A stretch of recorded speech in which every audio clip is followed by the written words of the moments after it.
This is Behind the Headlines, with behind-the-scenes analysis on issues affecting Pennsylvanians, sponsored by the Susquehanna Valley Center for Public Policy. Now, here's your host. Hi, from Erie to Philadelphia and from Pittsburgh to Scranton. It's Behind the Headlines. I'm Charlie Greenawell, Senior Fellow for the Susquehanna Valley Center for Public Policy, and I'm joined for this show today, as usual, by my co-host Maura Donnelly. Welcome, Maura. Hello, Charlie. Well, just as a second, it's hard to ignore the fact that our world leaders are having a very difficult time, apparently, trying to forge a peace. With the leadership we find in Moscow and the leadership we find in Washington, and it just seems, let's have peace. And so it's interesting, both on the right and the left, all we hear are calls for escalation. Oh, it's really, we're in difficult times. You know, I don't even know what else to say except that I hope things start to change. Yeah. And we hope for better leadership, leadership like we have today on the show. Yes. And we're very lucky to have one of the best examples of local government leadership anywhere in the country.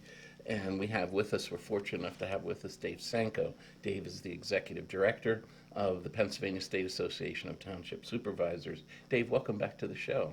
Thanks for having us. Oh, it's so nice to have you. Pennsylvania doesn't know how lucky we are to have good functioning local governments, and a large reason for that is your association.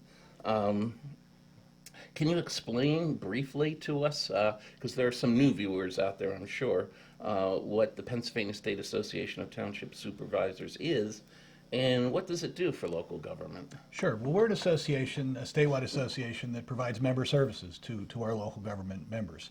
In Pennsylvania, everybody lives in a county, a school district, and a municipality. So we represent the municipalities that are called townships, which are 95% of Pennsylvania's landmass and 5.7 million people. So our job is to help them learn how to do their job better.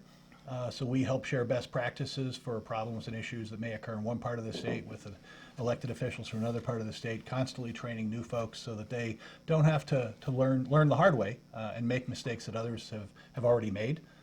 So through training and education and workshops and our annual conference, we help do that education and help them provide quality service at affordable prices. Mm-hmm. So it is April, which means it is time for your annual conference.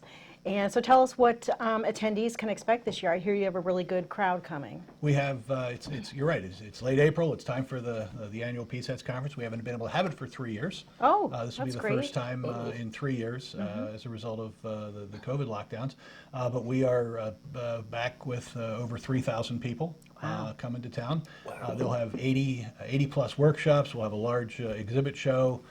Hear from lots of speakers, Harrisburg leaders, and on Wednesday morning we've invited all of the candidates running for governor, Republican and Democrat, to be on the same stage for a forum to talk about local government. Do you have a good turnout for that, or do you know? There is, yeah. Oh, good. Do you have a stage large enough for all those candidates? It makes it tough. Yeah, they'll be a little squished, but that's okay. Their message will be good. And so, at your conference, you do you were talking about you do some of the training. Do you have training sessions or learning sessions for your attendees? Yep, we have 90 different workshops that will be going on from land use and stormwater to roads and recycling. Wow, that's impressive. 90. A lot of options. Something for everyone. Yeah. And one of those areas will be transportation, Dave, I'm sure. And you recently served on TROC, the Transportation Review Option Commission. I don't think many of our viewers are familiar with that acronym or that organization. Could you spell out what that organization has been doing? Sure. And what you were doing on it? Sure. Well, the Transportation Revenue Option Commission was created by Governor Wolf last year to, actually I'm not even sure, maybe 2 years ago, when we were still able to do meetings, to explore the future opportunities for how you were going to fund transportation.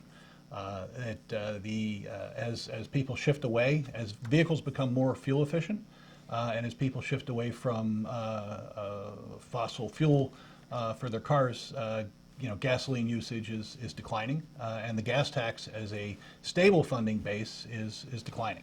and so the goal was to try and come up with ideas for how you would fund transportation if that goes away. Has TROC come up with any findings so far, or are you still in the process of We making met for some? about 6 months Okay. and come up with a fairly comprehensive list. Oh. A lot of options, and have turned that over to the governor and the legislature for them to address moving forward. Most of those options will be unattractive to the people who have to pay for them, but that is the case for everything. I mean, everyone. You remember that old song, "Come on and take a free ride." Yeah. Everybody wants a free ride, and you just can't maintain the infrastructure. Right now, electric vehicles are kind of getting a free ride. Electric vehicles are getting a free Yeah, ride. because they are not paying a gas tax. They pay Right. nothing to use the roads. Are not paying a gas tax for sure, and do every bit as much damage. And some might argue even more. I mean, the weight of a battery is 2,000 pounds, and the weight of a tank of gasoline is far less than that. Yes, yeah, interesting. So, so the focus of that group has been transportation funding, but in general, that's been a big discussion in Harrisburg and even nationally. But why is it, in light of what's happened, bridges are collapsing, things are happening, why is transportation funding going to continue to be so important? Is it Well, because our bridges are collapsing? I think you live in a state like Pennsylvania that has over 117,000 miles of roads. PennDOT, the state transportation department, only maintains 40,000 of those. So the lion's share of the roads, 2/3 of the roads, are maintained by local governments. Your people. By our Yeah. folks, and their options for how they fix that under current law is they get a little bit of money from the state in liquid fuels funding. And the rest is property taxes. So if there aren't stable funding sources moving forward for local government, that people are just going to have to, people will be looking at increased property taxes. And that's not a good idea for anybody. Well, Dave, yesterday my breath was taken away, and perhaps I was almost dizzy when I looked at the gas gauge when I was filling up, and I saw that I owed the gas station $60, most I've ever spent in my life to fill up. Consequently, we find there are some political leaders in Harrisburg and in other states that are talking about a gas tax holiday, given the high cost of fuel. Do you have any comments on this whole idea of having a holiday for the gas tax for a short period of time? Well, I think as consumers, all of us think it's are uncomfortable paying more at the pumps. But I think one of the things that's important to note is that the gas tax really, even though the prices have gone up, the gas tax after 2012 was based on the wholesale price. So the state isn't collecting anything more for gas tax than it was before the prices started going up. So prices going up, prices going down, it's not going to affect. A gas tax holiday wouldn't necessarily get into the consumer's pockets as a savings. And the gas tax holiday is kind of like the new shiny object at the end of the table. It's like, well, that looks like a good idea, and it's an election year. So it's even more attractive. But at the end of the day, anybody who's comfortable with a gas tax holiday needs to be equally comfortable with raising property taxes to replace that revenue, because that money goes towards roads and bridge infrastructure. So you're either going to continue to have declining road and bridge infrastructure scores, and Pennsylvania is not notorious for having exceptional roads. We have more distressed bridges in Pennsylvania than any other state in the country. So I'm not sure it's a good idea or a good time to cut off the funding to try and fix that. Well, California's going to send checks to everybody or some crazy thing like that. So maybe they'll go in a different direction. I think there's a lot of ideas out there, but in general, it's probably not a good idea to do any kind of tax relief on this. And prices are actually coming down now. Hopefully that will continue to decline as we head into the summertime. Sure. For people who are traveling. I think there's probably a lot of different ideas about how to do this. There are some that are new. But some are tried and true and determined to be bad. Yeah. As an example, bonding highways.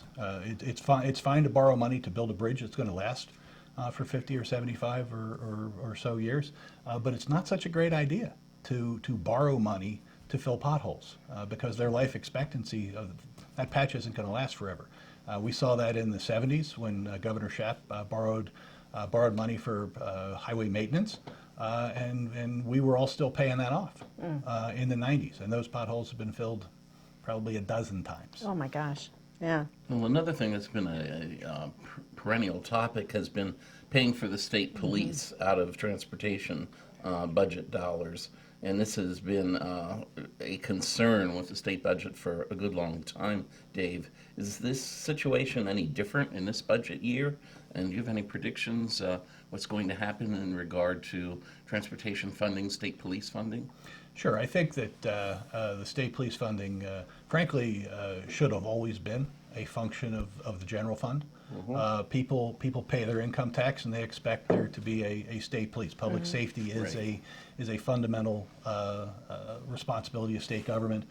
So it should have always been in the general fund. I get that a number of years ago they thought that a portion of that should come out of the highway funds because a lot of it is dedicated to highway safety, and there's probably a fair number that should come from the highway fund. But over the course of years, that became exorbitant. I'm pleased that the legislature took action to ratchet that number down. They're talking about, and the governor's asked to have that brought down to zero and moved all into the general fund, which we are very encouraged by, because every Pennsylvanian, no matter where you live, whether you have a local police department or don't have a local police department, whether you're from a large community or a small community or a city or a farm, is entitled to know that there's a state police service that will protect you. Do you think that the federal infrastructure dollars are going to help with this situation at all? I know there's a lot of people trying to grab at that pot of money, but do you think it's going to eventually actually help transportation funding? I think one of the things that is not nobody's talking about right now is that all of this new money is certainly more money is going to be helpful, but it is not going to get us the future capacity that we thought, simply because of the extraordinary inflation rates that we're experiencing right now, and that when we had our commission, we estimated there was $8.6 billion worth of unmet needs. Those numbers are multiplied exponentially with the new inflation rate. So even if you find new ways to fund roads, the costs of doing those roads, the cost of doing those repairs, the costs of buying that material is going to be much higher. So a lot of that federal money is just going to be used to offset the increased costs that have been driven as a result of some of the economic decisions. But it's not a long-term solution. Certainly not a long-term solution. It goes away in 2 or 3 years. There's some good news for local government in that there is some bridge money that's available with no match, which is the first time that has happened, and we are working with PennDOT to help ensure that money makes its way to local communities. Great. Dave, to end the show, for the last 15 seconds, can you give us a prediction? Will we have a state budget on time this year? My goodness, with all the money that is sitting on the table, I cannot imagine that the state budget will be anything but early.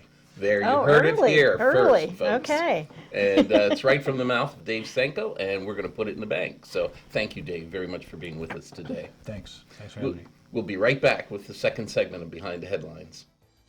Behind the Headlines is brought to you as a public service by the Pennsylvania State Association of Township Supervisors, the largest, most influential municipal association in the Commonwealth.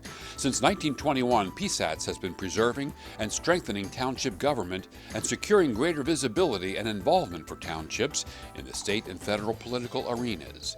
Covering 95% of Pennsylvania's land mass, townships represent 5.5 million residents, more than any other type of political subdivision in Pennsylvania. Additional underwriting provided by the Worrell Corporation Foundation, based in Carlisle, Pennsylvania, by the Edward H. and Jeannie Arnold Foundation, and by the Pennsylvania Manufacturers Association. Business in Pennsylvania is our business. Behind the Headlines is also supported as a public service by the Pennsylvania Highway Information Association, the go-to source to learn about transportation projects and issues. Visit pahighwayinfo.org. Welcome back to Behind the Headlines. On this segment, Maura and I are fortunate enough to be joined by Brad Bumsted, who is one of the most veteran and senior reporters that you will find in any state capital, and we're Pennsylvania's fortunate to have him here working for the Caucus as the bureau chief. Welcome to the program, Brad. Thanks. That introduction means I'm old. And venerable. He didn't use that respected. word. He did not. Let's be precise. Well, if you're... Thank you. It was very you're nice. quite welcome, since you are aged like Maura and myself, or like myself, not Maura. Me too. Did you catch Ken Burns' documentary the other day on Ben Franklin? Part of it, yeah. I had no idea that he ranked up there with Newton around the world after discovering electricity, that he was revered as Newton was. I thought, wow, he's done more for Pennsylvania than most Pennsylvanians realize. I know. He's a fascinating story. I want to watch that. So, yeah. Well, you have to finish it. I do. I'll start it. And Brad will probably write a book about it. Brad, we have elections going on here, midterm elections in Pennsylvania and across the country. What's the most unexpected thing that's been happening in Pennsylvania in this cycle? I don't know how unexpected it was to some, certainly those that didn't get the endorsement, but it was a big development that President Trump issued his endorsement for Dr. Oz in the Senate race. And as a political scientist told me yesterday, there wasn't a person in that race that wouldn't have taken it, right? They all may, say it doesn't mean that much, or we're still going to win without it, but it's a big deal, but it's not determinative. It doesn't mean that David McCormick, the hedge fund CEO, could not win, or that some others, Bartos or somebody else, could slip in. But let's put it this way, it's a few percentage points, which is probably what could be affected by that, could be a huge difference in a race where 21% of the vote could win it. Yeah. Because there's so many candidates. Mm-hmm.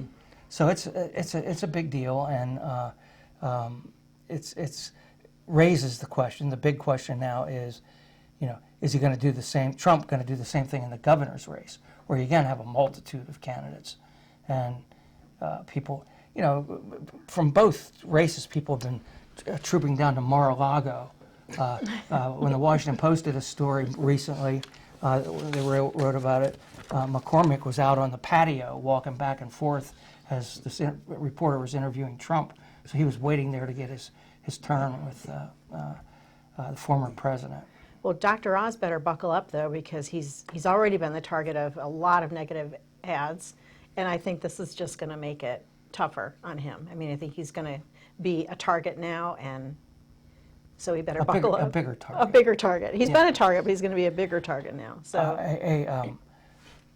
a political scientist who's the chairman of that department at Washington and Jefferson College, Joe DeSaro, is probably the best inside analyst I've talked to over the years about Republican Party politics. He's a member of the Republican State Committee, and he says that he doesn't think that the Oz endorsement from Trump is going to outweigh the huge wash of attacks on him from dark money groups and everything else, all with the theme that he's not conservative enough to be the U.S. senator. He's the Hollywood person, yeah. And that they've been pounding that for a month very effectively. The interesting thing is, if you look at the group, the main group that's been criticizing Dr. Oz is the Pennsylvania Conservative Fund, and it's based in Athens, Georgia.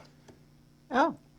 Not in Pennsylvania. What do we know about that? How do we explain that? Why doesn't Dr. Oz point that out?